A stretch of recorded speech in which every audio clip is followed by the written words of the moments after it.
مما چڑیا بھوجن کی تلاش میں جنگل میں جاتی ہے اور اس کو ایک درخت کے نیچے ایک سوادش پھل نظر آتا ہے اور مما چڑیا اس پھل کو دیکھ کر بہت خوش ہوتی ہے۔ ارے ارے مجھے تو پھل مل گیا ہے، یہ سوادش پھل میں اپنے دونوں بچوں کے لیے لے کر جاؤں گی۔ میرے بچے پھل دیکھ کر بہت ہی زیادہ خوش ہوں گے اور میں گندم کے کچھ دانے کھا لوں گی اور یہ سوادش پھل اپنے بچوں کو دوں گی۔ ایسے ہی مما چڑیا باتیں کر رہی تھی اور ایک سانپ زہریلا پیچھے سے آتا ہے اور مما چڑیا کو جکڑ لیتا ہے اور مما چڑیا کو مار ڈالتا ہے اور مما چڑیا، ارے میرے بچے بھوکے ہیں۔ مما چڑیا یہ الفاظ بولتی بولتی اپنا دم توڑ دیتی ہے اور وہ ظالم سانپ مما چڑیا کو پکڑ کر اپنی بل کی طرف لے جاتا ہے۔ ایسے ہی تمام پکشیوں میں ادم مچ جاتا ہے۔ ارے ارے لولا کبوتر دیکھو دیکھو، چڑیا کو سانپ نے کاٹ دیا، کالے زہریلے سانپ نے۔ اور باپ رے، میں چڑیا کے بچوں کو بتا کے آتا ہوں۔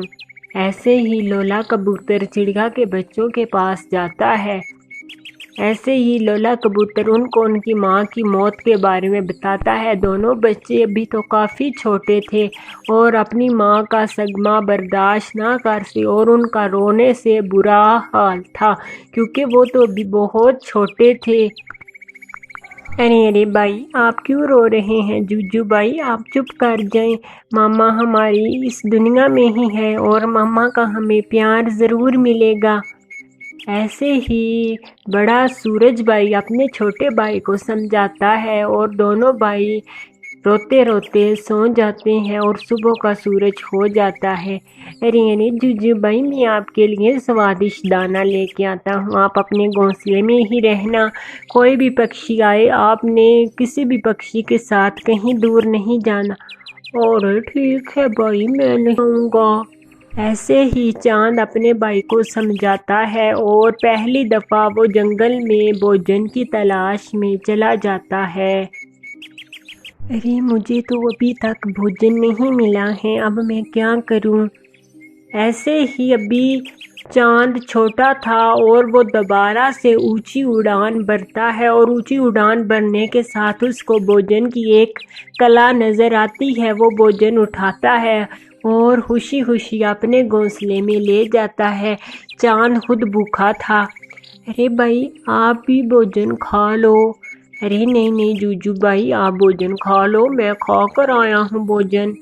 ایسے ہی دوسرا بھائی بھوجن کھا جاتا ہے اور بڑا بھائی بہت ہی سمجھدار اور عقل مند تھا۔ کچھ دن بیت جاتے ہیں، اب تو چھوٹا بھی بڑا ہو چکا تھا۔ ارے ارے آنٹی گوری، میرا بھائی چاند بہت ہی اچھا ہے میرے ساتھ۔ ارے ارے چپ کر جا جوجو، وہ تو بہت چلاک ہے، وہ چلاک شاطر ہے، اس نے تو اپنی شادی بھی کی ہوئی ہے اور اپنی پتنی کو رکھا ہے۔ ارے ارے کیا بول رہی ہیں کبھی آنٹی؟ ایسا تو میرا بھائی چاند کبھی نہیں کر سکتا، وہ ہمیشہ میرے ساتھ رہیں گے۔ اور نا نا بچے، تمہیں کیا پتا ہے، تم اپنے بھائی سے اب کچھ دن بات نہ کرنا۔ ایسے ہی رسیلی اس کو پٹی پڑھاتی ہے اور آتا ہے جب چاند اپنے گھونسلے میں تو اس کا چھوٹا بھائی اس کے ساتھ بات نہیں کرتا۔ ارے ارے جوجو بھائی، آپ بھوجن کیوں نہیں کھا رہی ہو؟ آپ بھوجن کر لو۔ ارے ارے بھائی، میں نے بھوجن نہیں کرنا اور میں نے آج کے بعد آپ سے بات نہیں کرنی۔ ارے ارے کیا ہوا ہے؟ پھر ایسے ہی جوجو ساری بات بتاتا ہے پر چاند کو کچھ سمجھ نہ آ رہی تھی۔ پھر چاند کو کافی زیادہ بھوک لگی تھی اور بڑا بھائی منتیں کرتا ہے جوجو کی اور پھر جوجو اپنے بھائی کی بات مان لیتا ہے اور جوجو وہ بھوجن کھا لیتا ہے۔ ارے اس کو پتہ نہیں کیا ہو گیا ہے اور یہ کیسی باتیں کر رہا ہے۔ ارے ارے جوجو، تم نے پھر کیا سوچا ہے؟ وہ گھر تم کبھی نہ اپنے بھائی کو دینا، اس کا دل ہے کہ وہ اپنی بیوی کو اس گھر میں لے آئے۔ ارے ارے کبھی آنٹی، میرا بھائی ایسا نہیں، مجھے تو نہیں لگتا۔